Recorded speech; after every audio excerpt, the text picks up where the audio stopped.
guys doing? Everybody, it got quiet real quick. Clap, clap, clap, nothing. See, look, we kept it going a little bit. Good job. So thank you guys for coming out. Thanks for coming to my special. I really appreciate it. You guys ever been driving with your cell phone, and then instead of putting it back in your pocket, you just slide it under your crotch? And then without thinking about it, you fart on it? And then it rings? And now you have to decide like how much you want to talk to this person. And if it's someone important like family, they'll ask you about it later. Like my wife will be like, hey, I called you earlier and you didn't answer, you know what happened? And this one I'm just honest with her, I'm like, you farted on my cell phone again. You married a disgusting person. I'm sorry. So I found out, I guess a few months ago now, I'm about to be a father. We're having a little girl. Because you have no idea what kind of person she's going to turn out to be.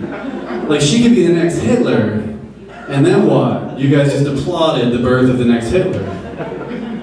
But you guys, she would make the cutest little Hitler. Can you see her with like her little armbands and her tiny little like Doc Marten boots? Oh, Sprecken's adorable.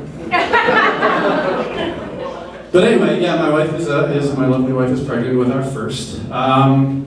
Everyone congratulates her, which I don't totally understand because, let's be honest, I did most of the work. And now she just gets to eat more.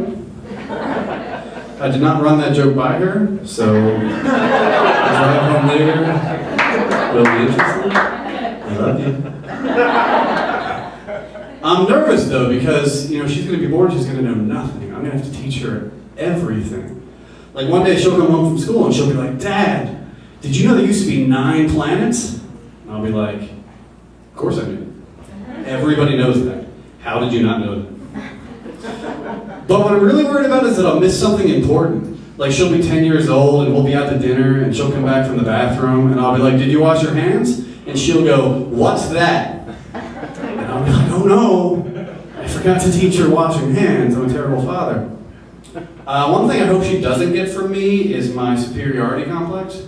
Like, it's true, I hold myself in absurdly high regard, and it is completely unwarranted. Like, I'll give you an example. I was at a restaurant a couple weeks ago, and I saw this little girl. She was like 8 or 9, and she was trying to refill her soda at the soda fountain, but instead of pushing her cup against the little metal thing, she was trying to hit it with her hands and then catch it. So she's just making a mess, and soda's going everywhere. And I'm thinking, this little girl is so stupid. I'm going to have to teach her how to use a soda fountain. But before I could say anything, the soda that I was filling started overflowing on the floor. So I was like, I guess I'll just sit this one out. So it's Ebola season, apparently? Anyone coming down with Ebola? You don't know. You know how you find out if you have Ebola? Flu-like symptoms. So the next time you guys have a fever and like a body ache, who knows? 50-50 shot, your organs are going to liquefy and come out your asshole.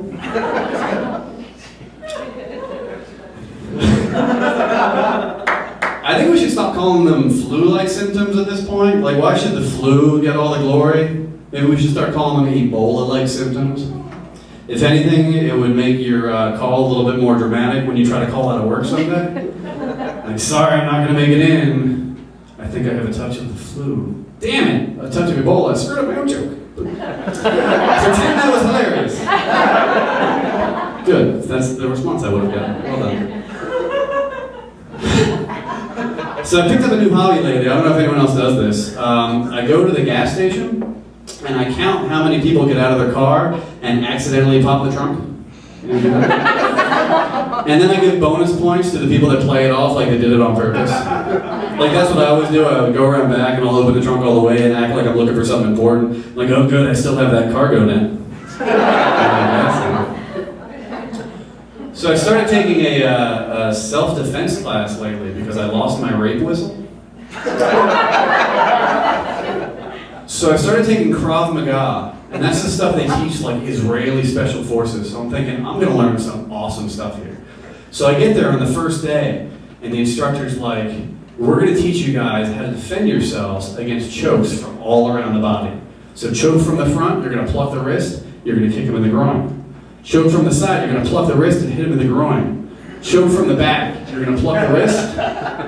You're going to hit him in the groin. You guys are quickly realizing what I was learning at the time, and that's that for $100 a month, they were teaching me what I already learned for free in the first grade. I don't want to knock their systems, but what are they teaching the advanced classes? Like wedgies and purple nurples and stuff? Besides, kicking the groin is completely off limits when guys fight. It's an unwritten rule. I mean, you get tunnel vision, your stomach starts to hurt for some reason science can't explain. Getting hit in the groin turns you into the victim no matter what you did to deserve it. Like if SEAL Team 6 had busted into Bin Laden's compound and just started kicking him in the groin, we'd all be like, whoa, whoa, whoa! He wasn't that bad of a guy.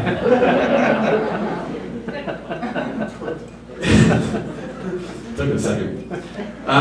It's amazing, though, that guys have such an easily accessible vulnerability, I mean, it's right in the front.